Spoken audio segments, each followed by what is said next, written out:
सच का जीत होना चाहिए, ये कोई रोक नहीं सकता है, सच को कोई दबा नहीं सकता। यह बताया जा रहा है कि 3 गोली यहाँ मारा गया जी, और 2 गोलियां गाड़ी में मारी गई रास्ते में। आपने बोला कि भोजपुर पुलिस ने अधीक्षक ने आपको धमकाया। कल उन्होंने एक वीडियो और साक्ष्य जारी किया, कह रहे कि वो झूठ है, पूरी तरीके से मनगढ़ंत कहानियां बनाई। नहीं, झूठ तो प्रशासन शुरू से ही बोलते आ रही है। बोले थे कि भैया को पकड़ के इलाज कराया जा रहा है और उनकी हत्या कर दी गई थी, तो ये सब जनता को भरमाने के लिए वो लोग बोल रहे हैं। रात में जिस समय भोजपुर पुलिस पहुंची थी, महिला पुलिसकर्मी या अन्य कौन कौन लोग उसमें थे जिनको आप पहचानते हो? उसमें महिला तो थी ही नहीं, महिला तो शुरू से ही नहीं आ रही हमारे घर पे। जो भी आ रहे हैं जेंट्स ही आ रहे हैं। कोई राजनीतिक दल के लोग भी थे क्या एसपी के साथ? जी, कुछ लोग तो थे। कौन कौन लोग थे, पहचानते हैं? नहीं, वीडियो में आप देख सकते हैं, बाकी मैं नहीं जानता। मैं आ रहा हूँ गाँव पे। क्या नाम है? चंदन तिवारी। इंसाफ के लिए पूछे हैं। देखिए, जो भी यहाँ पे घटना हुई है, इसकी जितना निंदा किया जाए वो कम है। अब हमारा अगला काम यही है, टारगेट यही है कि इस परिवार को कैसे न्याय मिले। सबसे पहले इस परिवार ने अपना बच्चा खोया है, किसी ने भाई खोया है, तो इस परिवार के लोगों को एक सम्मानजनक स्थान पे पहुंचाना हमारा जो पब्लिक है उसका और समाज का और हमारे सरकार का कर्तव्य बनता है। यहाँ पे आने पे हमें ये भी पता चला है कि इनके पिताजी भी पहले पुलिस में थे, तो ये पुलिस डिपार्टमेंट से ही ये लोग बिलोंग करते हैं। दूसरी चीज़ है कि जो भरत भूषण तिवारी का हम लोगों ने वीडियो बाद में देखा, जो कि हम लोगों के पास बाद में पहुंचा, उन्होंने अपना अंग दान करने के लिए बोला मृत्यु के बाद, जो कि उन्होंने सबसे पहले नाम हमारे आर्मी का लिया था, दूसरा प्रशासन का लिया था, तीसरा पुलिस का लिया था, चौथा गरीब परिवार का लिया था। वो किसी जात पात का नाम उन्होंने नहीं लिया था।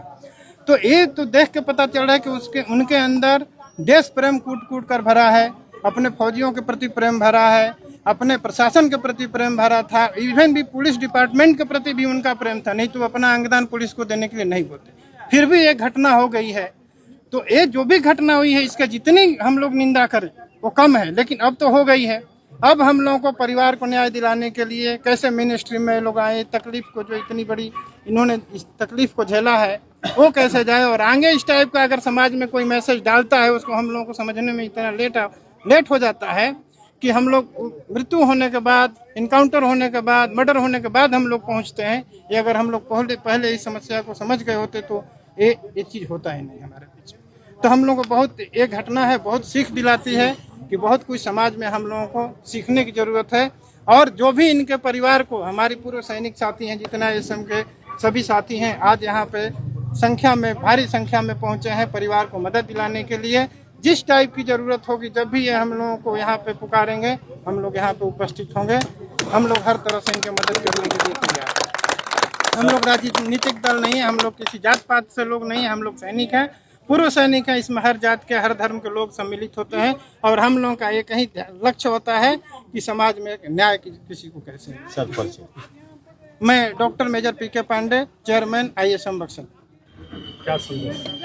देखिए, जैसा कि हमारे चेयरमैन साहब ने बताया है, हमारा बिहार राज्य इंडियन एक सर्विसमैन मूवमेंट इस जो कुकृत्य को बहुत कंडेम करता है, और जो इनके साथ घटना हुई हम काफ़ी आहत है उससे, और हम चाहते हैं कि इनको न्याय मिले, और हम परिवार को सांत्वना देने के लिए यहाँ पर आए हुए हैं।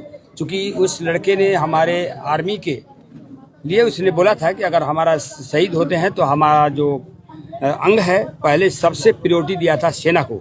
तो एक सेना के होने के नाते हमें काफ़ी गर्वान्वित होता है इस बात को लेकर कि आज के युग में भी ऐसे लोग हैं जो कितने महान हैं, और वो मरा नहीं है, वो अमर है। वो शहीद तो हुआ ही है लेकिन अमर है आज सबके सामने। लेकिन जो कुकृत्य हुआ, थोड़ा मैं आपको एक बताना चाहता हूँ कि हमारे इंडियन आर्मी में भी बहुत से ऐसे आतंकवादी, हार्डकोर आतंकवादी, पाकिस्तान हो, अफगानिस्तान हो, कहाँ के आते हैं, बड़े बड़े जिहादी होते हैं।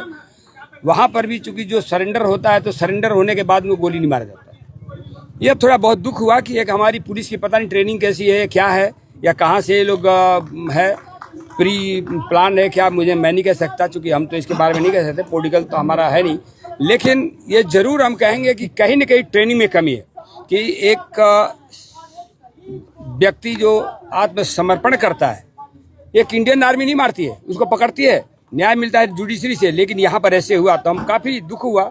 तो हम यही आए हैं, हमारे जैसे चेयरमैन साहब ने बताया है कि हम लोग यहाँ आए हैं इसीलिए कि सांत्वना दे और हमेशा इनके साथ है, न्याय मिलेगा और न्याय मिलेगा।